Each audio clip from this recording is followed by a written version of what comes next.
সুটিয়ে লাল করে দেবো, নোংরামি বার করে দেবো। করুক তো বর্ধমান ইউনিভার্সিটিতে, করুক তো ক্যালকাটা ইউনিভার্সিটিতে, করুক তো যাদবপুরে, পারবে না। দিল্লিতে কোনো শাসন নাই, মানে মোদি এবং অমিত শাহ শেষ করে দিয়েছে শাসন। মাস 6 আগে বীরভূমে ফিরেছেন অনুব্রত মণ্ডল। তিহাড় জেলে দীর্ঘ সময় বন্দী থাকার পর বীরভূমের রাজনীতিতে স্বমহিমায় ফিরেছেন তিনি। ইতিমধ্যেই আগামী বছরের বিধানসভা নির্বাচনের প্রস্তুতিও শুরু করে দিয়েছেন তিনি। প্রতিনিয়ত সভা বৈঠক করছেন। এবার সেই অনুব্রতের মুখে শোনা গেল লজ্জার কথা। সম্প্রতি বীরভূমের সিউড়িতে তৃণমূলের একটি সাংগঠনিক সভা ছিল। সেখানে প্রধান বক্তা হিসেবে উপস্থিত ছিলেন অনুব্রত মণ্ডল। রাজনৈতিক বিষয়ে প্রশ্নের উত্তর দিতে গিয়েই লজ্জা পাওয়ার কথা বলেন তিনি। সম্প্রতি একটি সভায় গিয়ে অনুব্রত দাবি করেছিলেন বীরভূমের শহর অঞ্চলগুলিতে পিছিয়ে রয়েছে তৃণমূল। এদিন এই বিষয়ে প্রশ্ন করা হতেই অনুব্রত বললেন, আমাদের লজ্জা লাগে, আমাদের তো লজ্জা বলে একটা জিনিস আছে।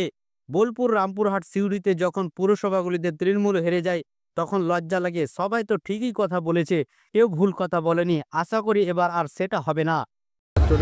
খুব অন্যায় হয়েছে। সব তারা বিজেপির লোক, তারা মুখ ঢাকা নিয়ে আমরা দেখেছি, তারা মারধর করেছে, প্রফেসরদের মারধর করেছে, সবাইকে তারা মারধর করেছে, অন্যায় করেছে, শাস্তি হবে। করুক তো ক্যালকাটায় কোনো ইয়েতে ইউনিভার্সিটিতে, করুক তো বিশ্বভারতীতে, কত হিম্মত একবার দেখি। সুটিয়ে লাল করে দেবো, নোংরামি বার করে দেবো। করুক তো বর্ধমান ইউনিভার্সিটিতে, করুক তো ক্যালকাটা ইউনিভার্সিটিতে, করুক তো যাদবপুরে, পারবে না।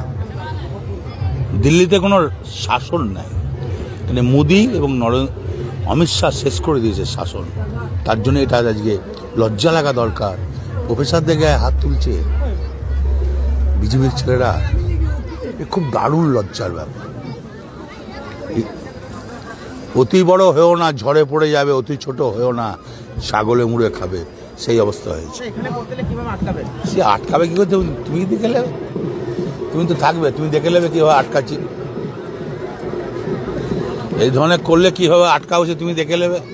তোমার ক্যামেরার লেন্সটা বাড়াবে একটু,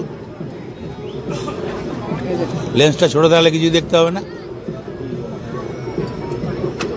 ওরা মুখে কাপড় বাঁধবে, এরা মুখে মুখোশ নেবে, একই ব্যাপার।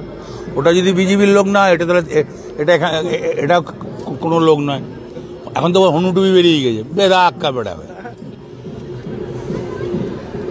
1000 হনুটুবি কিনে নেবে, বাস বেদা আক্কা বেরিয়ে দেবে এক ধার থেকে, মাথা থেকে পা পর্যন্ত।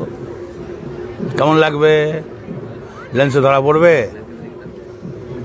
বাস চল যাও, বাড়ি যাও।